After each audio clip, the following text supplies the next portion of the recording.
hope everybody's having a great day. Welcome back to another Ask Alex segment. And today we're going to be talking about something that's pertinent and timely. And what do I mean by that? So our family, God willing, God blessed, has our first son coming into the world here in the next couple weeks. So sometime in November here, my wife and I are going to be bringing our first baby boy into the world. And we thought this would be a great time to talk about, hey, what can you do for your kids, your grandkids, to set them up with some financial, accounts, retirement accounts, college accounts? So I'm going to walk through a couple basic ones. This is one, though, that I will tell you. If you have questions around this, if this is something that's been tearing at your heart or been sitting on your to-do list, and it's been a year, 6 months, 2 years, whatever, and you haven't done anything, reach out to us, right? I joke around about this with a lot of different families that I work with, but it's true. Half of the job of a financial professional is really an accountability partner, right? Giving specific timelines, holding people accountable to those financial goals. That's half of my job. So if you're one of those people or families out there, please reach out to us and we can kind of help dial that in. Also, there's a lot of details to get into this stuff. So let's kind of start at the basics. The first thing that I always tell families to do is you can go ahead and set up a college plan. Personally, I like the 529 plan more, and there's a couple reasons for that. Number one, you can put more money into it on an annual basis, okay? Number two, one really cool rule that just recently was passed that's actually going to start taking place next year in 2024 is that if you have a 529 plan that you haven't used for college, right, and there's still funds in that, you can actually convert that to a Roth IRA without paying taxes, which is huge, okay? So 529, that's a really basic, good place to start.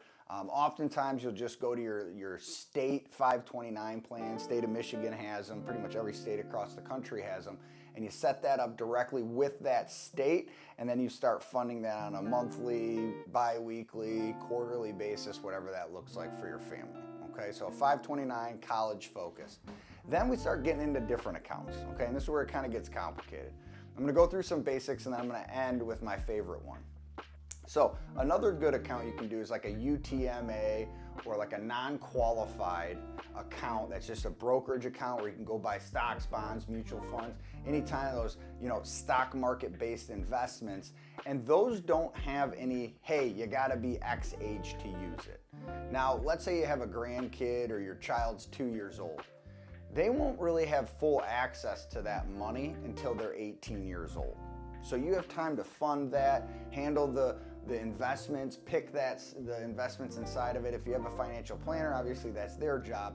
But this is one where they don't have to be 59 and a half to tap into, but it's a brokerage account. It's non-qualified. You're gonna see capital gains come in. And one of the questions I'll often get around those type of accounts is this: hey Alex, I bought Tesla at $1 and now it's $230 after multiple splits. If I sell this, what happens with those long-term capital gains? Whose tax bill does it show up on? It shows up on the kid or the grandkid. Whoever's social security number is attached to that account, it will show up on their end, okay? So just be aware of that.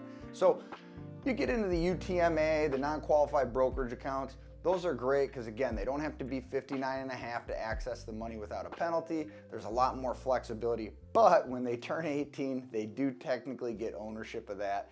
And so, you handle that the way you see fit. One other account that I really like that I talk about is just a minor Roth IRA. So think about it like this. One of the things that we love in our office and what I personally love is the Roth IRA. Why? Well, we put the money in, it's already been taxed, and it grows tax-free. So that's a great place you can start doing it. However, the child, whether it's a kid or the grandkid, they have to show earned income to be getting those Roths. Now, there's creative ways you can go about that. That's probably worth a conversation. But again, there has to be some form of earned income. It could be as simple as they went in and did a commercial for your business and you paid them X, right? There's a lot of different ways you can walk down that, but they have to have earned income to be putting money into a Roth IRA, okay? So that's a great retirement account. Of course, you can go with the traditional IRAs and all that, but it's the same story. Gotta have earned income to be putting money into those accounts, okay? Regardless of age, whether they're a minor or an adult, okay? Now, I'm gonna end this one with my personal favorite, and I will be fully transparent, this is the most complex one of all of them, which is why I saved the best for last. An indexed universal life insurance policy. So what I do with my family is a child's born and I open up an indexed universal life insurance policy in the first year of their life. Now there's a ton of benefits that come with this, okay? And there's a lot of flexibility and options around this.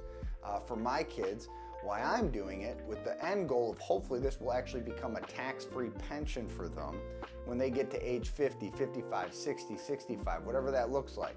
Now again, there's a lot of details to get in there, so I'm not gonna do it in this capacity, but with an indexed universal life insurance policy, I talked about it in one of my past videos.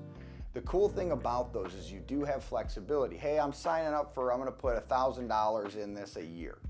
Something happens, you lose your job. You get a raise. Hey, I wanna put less or more in it a year. You have the ability to make those changes, make those adjustments without losing the policy, which is really nice. Now keep in mind, it's a life insurance policy, so there is a death benefit to this policy, but candidly, you're really not doing it for that reason. You're doing it for the ability for this money to be put into a safe instrument that when the market's good, you hypothetically will make money based on that indexing, but it also sits in a cash value, which is kind of that investment portion. There's ways to take loans against it. There's ways to use it as like a pension or an income play later on, but it does have some great benefits in there because it is a life insurance policy at heart. So the IUL, that's my personal favorite. Oftentimes what I'll do when I walk a family through that, I will get actual illustrations from the companies that we're working with so that the family can see exactly what it looks like. Hey, I'm gonna put in X amount for X amount of time. I'm gonna put $2,000 in this account for 20 years. What's that look like? How much can I get a year if my kid were to turn this on at 25, 30, 40, 50, whatever that number.